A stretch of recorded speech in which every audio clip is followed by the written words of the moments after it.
ప్రస్తుతం సోషల్ మీడియాను ఓ యాచకుడికి సంబంధించిన వార్త షేక్ చేస్తోంది. రోడ్ యాక్సిడెంట్లో ప్రాణాలు కోల్పోయిన యాచకుడి సంచుల్లో దొరికిన కరెన్సీ కట్టలు అందరినీ ఆశ్చర్యానికి గురిచేస్తున్నాయి.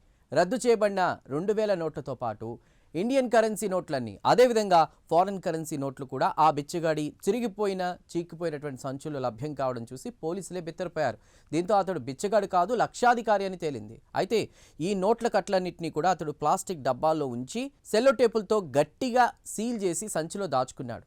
యాచకుడి దగ్గరున్న ఈ డబ్బంతా కూడా సీజ్ చేసిన పోలీసులు ప్రస్తుతం కోర్టుకు సమర్పించారు. అయితే ఈ ఘటన మన దేశంలోని యాచక వృత్తి సంపాదనను బహిర్గతం చేస్తోంది. ఇక వివరాల్లోకి వెళితే కేరళలో ఓ సాధారణ యాచకుడి దగ్గర లక్షల కొద్దీ కూడా కరెన్సీ నోట్లు బయటపడడం అందరినీ షాక్కు గురిచేసింది. అలప్పుళ జిల్లా చారుమ్మూడులో భిక్షాటన చేసే వ్యక్తి దగ్గర ఏకంగా 4,50,000కు పైగా నగదు, విదేశీ కరెన్సీ బయటపడింది.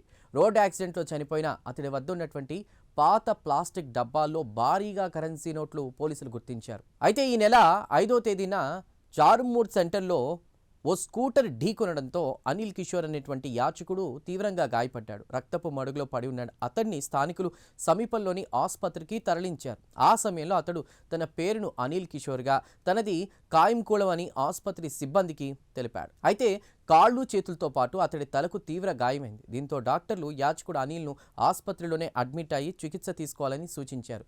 ఈ నేపథ్యంలో అతడు మాత్రం ఎవరికి చెప్పకుండా ఆసుపత్రి నుంచి పారిపోయాడు. ఇక మర్నాడు ఉదయం యాచకుడు అనిల్ ఓ షాపు ముందున్న వరండాలో శవమై కనిపించాడు. దీంతో స్థానికులు సమాచారం ఇవ్వడంతో కూడా పోలీసులు అక్కడికి చేరుకుని డెడ్ బాడీ దగ్గరున్న పాత సంచులు, ప్లాస్టిక్ డబ్బాల్లో ఉన్నటువంటి దాన్ని చూసి ఆశ్చర్యపోయారు.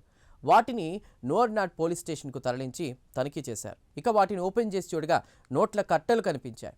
ఇక అవన్నీ కూడా ప్లాస్టిక్ డబ్బాల్లో ఉంచి సెల్లో టేపులతో గట్టిగా సీల్ చేసి ఉన్నాయి. అందులో ఉన్నటువంటి నోట్లను చూస్తే ఆశ్చర్యపోవడం ఖాయం. ప్రభుత్వం గతంలో రద్దు చేసిన 2000 నోట్లు అందులో 12 ఉన్నాయి. ఇక ఇండియాతో పాటు సౌదీ రియాల్స్ వంటి విదేశీ కరెన్సీ కూడా అతని దగ్గర ఉంది. పోలీసులు స్థానిక పంచాయతీ సభ్యుడి సమక్షంలో ఆ నోట్లను లెక్కించారు. అయితే బాహ్య ప్రపంచానికి యాచకుడిలా కనిపిస్తున్న అతడు లక్షాధికారి అని తేలింది. ఎందుకంటే అతని దగ్గర మొత్తం 4,52,207 రూపాయలున్నాయి. అన్ని డబ్బులున్నా అనిల్ యాచకుడిలానే బ్రతకడం అందరినీ ఆశ్చర్యపరిచింది.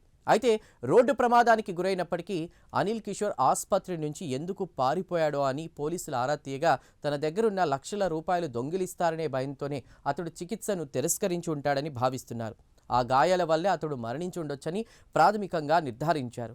ప్రస్తుతం ఈ నగదును పోలీసులు సీజ్ చేసి కోర్టుకు అప్పగించారు. మృతుడికి సంబంధించినటువంటి బంధువులు ఎవరైనా ఉన్నారా అనే కోణంలో కూడా విచారణ జరుపుతున్నారు.